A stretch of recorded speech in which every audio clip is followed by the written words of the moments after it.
CPIM കേന്ദ്ര committee അംഗം K Shailaja പേരാവൂരിൽ LDF സ്ഥാനാർത്ഥിയാകും. തളിപ്പറമ്പിൽ MV ഗോവിന്ദിന് പകരം ഭാര്യയും CPIM ജില്ലാ കമ്മിറ്റി അംഗവുമായ PK ശ്യാമള മത്സരിക്കും.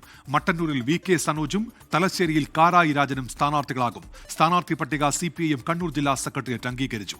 പാലക്കാട്ടെ തൃത്താല, നെന്മാറ, മലമ്പുഴ മണ്ഡലങ്ങളിൽ കൂടുതൽ ശ്രദ്ധ വേണമെന്ന് ജില്ലാ കമ്മിറ്റി യോഗത്തിൽ മുഖ്യമന്ത്രി പിണറായി വിജയൻ നിർദ്ദേശം നൽകി.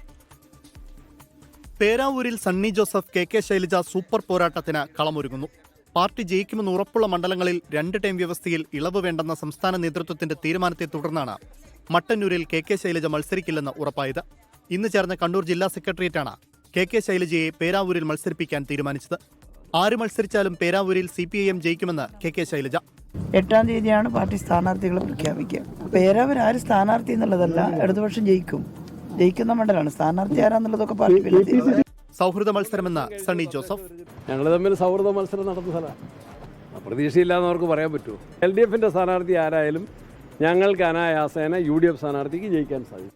2 ടൈം പൂർത്തിയാക്കിയ സ്പീക്കർ AN ഷംസീറിന് പകരം തലശ്ശേരിയിൽ കാരായി രാജനും മട്ടന്നൂരിൽ VK സനോജും മത്സരിക്കും. അതേസമയം തദ്ദേശ തെരഞ്ഞെടുപ്പിൽ BJP വോട്ട് വിഹിതമുയർത്തിയ തൃത്താല, നെന്മാറ, മലമ്പുഴ മണ്ഡലങ്ങളിൽ പ്രത്യേക ശ്രദ്ധ വേണമെന്ന് മുഖ്യമന്ത്രി പിണറായി വിജയൻ പാലക്കാട് ജില്ലാ കമ്മിറ്റി യോഗത്തിൽ നിർദ്ദേശിച്ചു. പാലക്കാട് ജില്ലയിൽ CPIMലെ 7 സിറ്റിംഗ് MLAമാർ മത്സരിക്കും. ആലത്തൂരിൽ 2 ടൈം പൂർത്തിയായ KD പ്രസന്നൻ മാറും. പാലക്കാട് ബ്യൂറോക്കൊപ്പം 24 കണ്ണൂർ.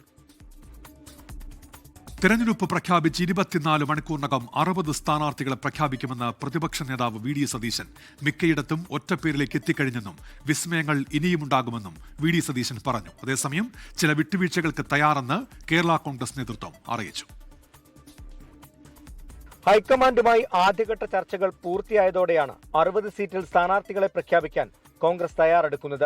തെരഞ്ഞെടുപ്പ് പ്രഖ്യാപിച്ച് 24 മണിക്കൂറിനുള്ളിൽ സ്ഥാനാർത്ഥി പ്രഖ്യാപനം നടത്താനാണ് കോൺഗ്രസിന്റെ നീക്കം. ഒപ്പം ചില വിസ്മയങ്ങൾ ഇനിയും ഉണ്ടാകുമെന്നും VD സതീശൻ. വരട്ടെ, സമയമാകട്ടെ, ഇനി എന്തെല്ലാം കാര്യങ്ങൾ കാണാതിരിക്കണേ. പല മണ്ഡലങ്ങളിലും സ്ഥാനാർത്ഥി നിർണയം പൂർത്തിയായതായാണ് സൂചന. 60 മണ്ഡലങ്ങളിൽ സ്ഥാനാർത്ഥികളുടെ കാര്യത്തിൽ ഒറ്റപ്പേരിലേക്ക് എത്തിയെന്നും VD സതീശൻ പറഞ്ഞു. തീർച്ചയായിട്ടും ഇപ്പൊ നാളെ പ്രഖ്യാപിക്കണമെങ്കിൽ 50 പേരെ പ്രഖ്യാപിക്കാൻ പറ്റും. 3 ദിവസം കഴിഞ്ഞിട്ടാണ് ഇലക്ഷൻ പ്രഖ്യാപിക്കണമെങ്കിൽ 60 പേരെ പ്രഖ്യാപിക്കാൻ പറ്റും. ഒറ്റയടിക്ക് പ്രഖ്യാപിക്കാൻ പറ്റും. ഒരു തർക്കവും ഇല്ലാതെ തയ്യാറാണ്. ഉഭയകക്ഷി ചർച്ച പൂർത്തിയായിട്ടില്ലെങ്കിലും ചില സീറ്റുകൾ വെച്ചുമാറാൻ കേരള കോൺഗ്രസും തയ്യാറായിട്ടുണ്ട്. ഏറ്റുമാനൂർ വിട്ടു നൽകി പൂഞ്ഞാർ ആവശ്യപ്പെടാനാണ് PJ ജോസഫ് വിഭാഗം ആലോചിക്കുന്നത്. 24 കോട്ടയം.